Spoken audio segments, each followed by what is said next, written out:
Hello friends, एक बार फिर से आप लोगों का स्वागत है सीएम ताप श्रीवास्तव यूट्यूब चैनल में। आज हम फिर से बात करेंगे एक इम्पोर्टेंट सेक्शन की। सेक्शन इनकम टैक्स का है, section 194N, TDS on cash withdrawal in excess of ₹1 crore और 20 lakhs। आज हम बात करने वाले हैं सेक्शन 194N की कि उसका क्या प्रोविज़न है। अगर हम कैश विड्रॉल करते हैं तो क्या टीडीएस कटेगा, किस रेट का कटेगा, ये लाया क्यों गया, इसके बारे में हम लोग डिस्कस करेंगे।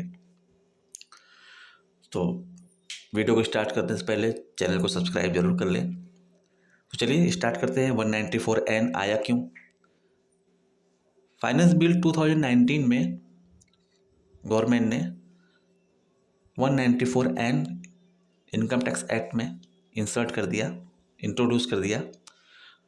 इसलिए इंट्रोड्यूस किया गया कि जो भी पेमेंट हो वो डिजिटली हो, मतलब डिजिटल ट्रांजैक्शन को बढ़ावा देने के लिए, उसको प्रमोट करने के लिए ये 194N को लाया गया। पहली बात, फाइनेंस बिल 2019 में जब इंट्रोड्यूस किया गया 194N, तो उसमें बोला गया, उसमें प्रोविजन में बताया गया कि अगर कोई भी tax payer, individual, company, HUF, कोई भी पर्सन अपने बैंक से, किसी पर्टिकुलर बैंक से, अब एक बैंक में उसके एक भी अकाउंट हो सकते हैं, दो भी हो सकते हैं, तीन भी हो सकते हैं, मतलब उस बैंक में मान लीजिए पीएनबी में किसी इंडिविजुअल का, किसी भी बंदे का, मान लीजिए मिस्टर अमिताभ का 3 अकाउंट है, तो उस तीनों अकाउंट से, मतलब उस बैंक से अगर तीनों अकाउंट को कंसोलिडेट करके 1 करोड़ से ऊपर का कैश विड्रॉल करते हैं, तो जितना एक्सेस कैश विड्रॉल होगा 1 करोड़ से ऊपर, उस एक्सेस अमाउंट पे 2% का टीडीएस डिडक्ट करेगा बैंक पेयर। बैंक आपका पेयर है, बैंक से आप पैसा निकाल रहे हैं, तो मान लीजिए कि एसबीआई में अकाउंट है आपका और एसबीआई से आप 1 करोड़ से ऊपर का कैश विड्रॉल करते हैं, तो उस बैंक से, उस बैंक में आपके कितने भी अकाउंट हैं आपके नाम से, तो अगर आप उस सारे अकाउंट से कंसोलिडेट करके मिला करके भी अगर 1 करोड़ से ऊपर का एक फाइनेंशियल ईयर में कैश विड्रॉल करते हैं 1 करोड़ से ऊपर, तो उस पर 2% का टीडीएस आपको देना पड़ेगा, वो बैंक डिडक्ट कर लेगा। किस अमाउंट डिडक्ट करेगा? मान लीजिए 1,25,00,000 है, तो 1,25,00,000 मतलब कि 1 करोड़ से ऊपर एक्सेस 25 लाख है, तो 25 लाख पे बैंक 2% का टीडीएस डिडक्ट कर लेगा। ये जो कैश विड्रॉल की लिमिट है 1 करोड़, ये पूरे फाइनेंशियल ईयर की है। मान लीजिए 2021 में एसबीआई में हमारे 3 अकाउंट हैं, एक अकाउंट से हमने 40 लाख निकाला, कैश विड्रॉल किया ड्यूरिंग द फाइनेंशियल ईयर। दूसरे अकाउंट से हमने 40 लाख निकाला, तो 80 लाख हो गया। तीसरे अकाउंट से हमने 30 लाख निकाला, तो 1 करोड़ 10 लाख हो गए ड्यूरिंग द फाइनेंशियल ईयर। तो 10 लाख जो एक्सेस ऑफ ₹1 करोड़ है, 10 लाख पे बैंक 2% का टीडीएस काट लेगी। पहला बात तो ये हो गया। अच्छा, ये एप्लीकेबल किसके ऊपर है? किसी भी टैक्स पेयर के ऊपर है, लेकिन कुछ एक्सेप्शन है जिस पे एप्लीकेबल नहीं होता है। तो किस पे एप्लीकेबल नहीं होगा?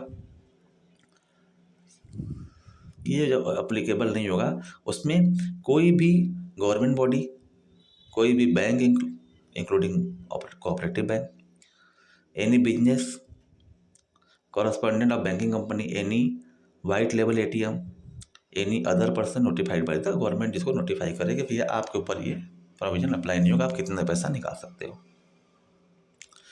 अच्छा, आपका पेयर कौन होगा? कहाँ से आप पैसा निकालेंगे? कोई भी बैंक हो सकता है, वो प्राइवेट बैंक होगा, पब्लिक बैंक होगा।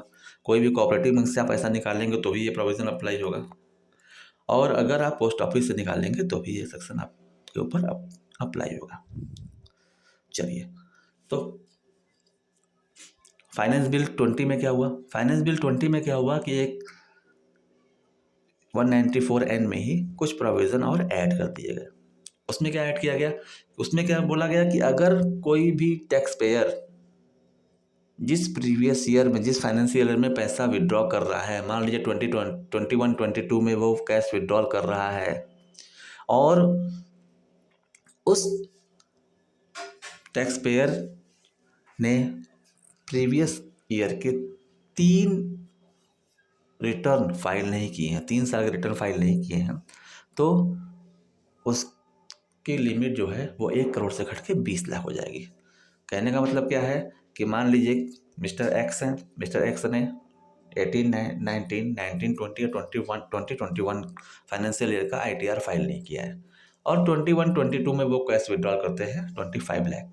तो चूंकि वो तीनों साल का, all the 3 years he has not filed income tax return, तो फिर उनकी लिमिट 20 लाख हो जाएगी। और वो अगर 25 लाख का कैश विड्रॉल कर रहे हैं अपने बैंक से, तो एक्सेस 5 लाख पे उनको 2% का TDS देना होगा।